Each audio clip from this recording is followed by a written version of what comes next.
Legacy automakers such as Ford and GM need to license Tesla's FSD technology now. Tasha Kina writes, and so it starts. I think the supercharging network is the gateway drug for other Tesla platforms. Licensing autopilot and FSD next. What licensing means is that, let's say a company like Ford, who's already showed willingness to work with Tesla, is they'll come to Tesla and say, hey, we want the hardware and software that you use to make your cars drive themselves. We want to take that and put it in our cars, and we'll give you money for it. We'll give you a portion of the revenues that we get from that to you. So the benefit to Tesla is that they give Ford the cameras that they use, which is the hardware, and they give Ford access to their compute and software for the self-driving technology. And now every Ford on the road that uses that technology, let's say it's a subscription-based technology, Tesla might get 30% of that.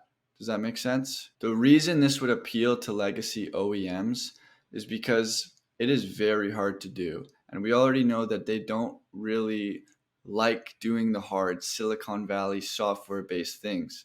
As I said in my previous video, Jim Farley, Ford CEO, already told us that they have over 100 software contractors that are making the software in Ford vehicles. I mean, have you used it? The relapse time is really bad. It's not good software. And Ford doesn't even really know what's going on, as evidence why they contract out, those projects. So the fact that Tesla is even offering to provide their hardware and software, their competitive advantage to companies like Ford, is actually quite goodwill in nature. Legacy OEMs already cannot make EVs profitably.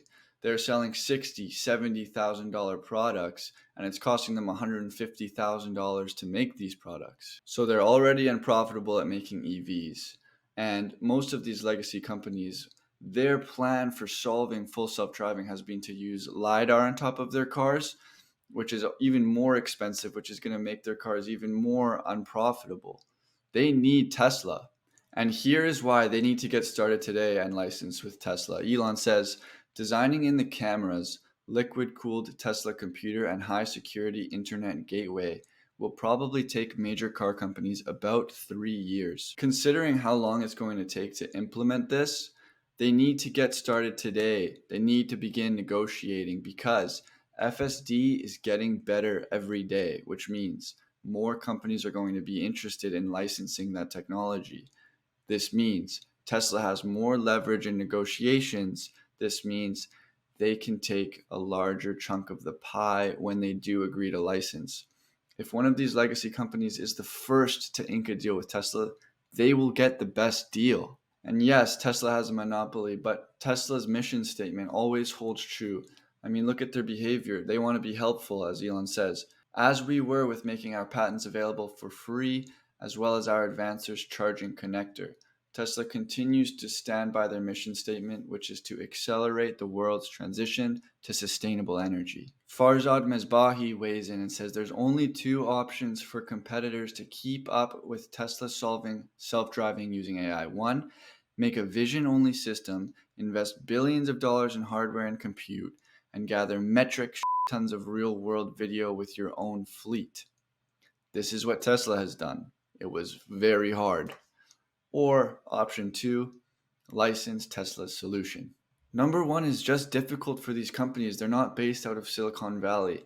They're not the number one and the number two most desirable places for engineers out of Stanford to work every year, as Tesla is. If legacy OEMs can start making EVs profitably, then they can consider option number one. But right now, I think from a business perspective, their best choice is number two. On the other hand, there are companies in China who might take route number one.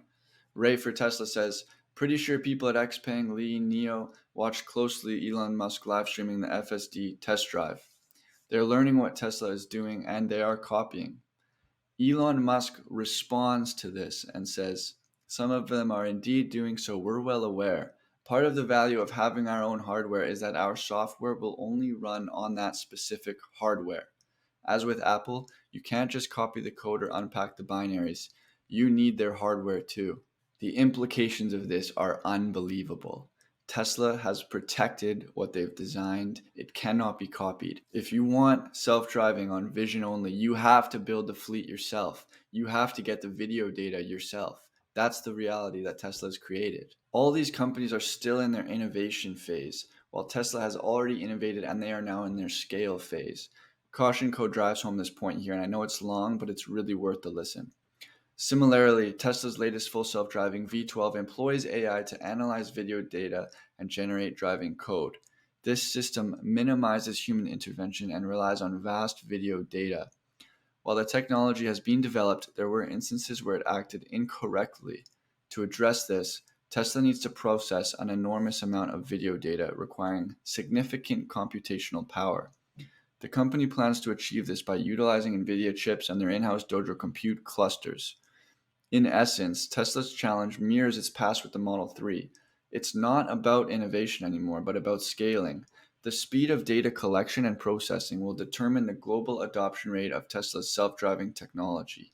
Every Tesla car already has the required hardware for self-driving, and the AI system is ready. The next step is to process the data from the growing fleet efficiently. The company's journey reflects the recurring theme of scaling after innovation. This is why OEMs need to license now. Unfortunately, they were sitting on their butts while Tesla was doing the hard stuff. I mean, they IPO'd in 2011 and started making cars in 2008. Tesla has been working towards this for 15 years. OEMs don't have that much time to make EVs profitable, then scale, and then start gathering video data. It's going to be too late. They need to license today. As you can see in this chart, Tesla is well on its way to having the most compute in the world. Tesla's FSD V12 end-to-end training is compute bottlenecked, but the company is taking active measures to ensure that it won't be in the future.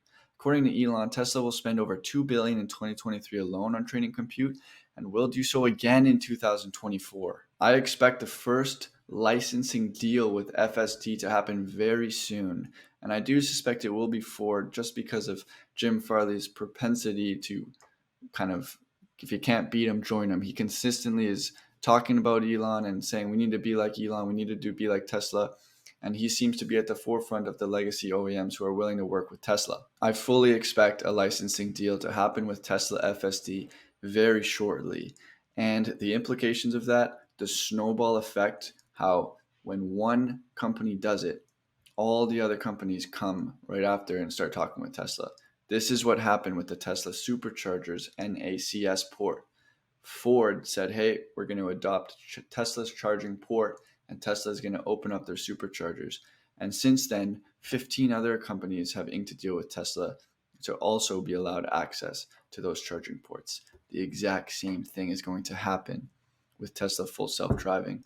Tesla is going to be shipping hardware to every company. Every company's cars that they sell are going to have the same cameras that Teslas use, so that all they have to do is take Tesla's software and then charge a subscription rate. And Tesla is going to be getting monthly revenue from every car in existence, every car that is driving itself. Money is going in Tesla's pocket. Welcome to the biggest company in the world.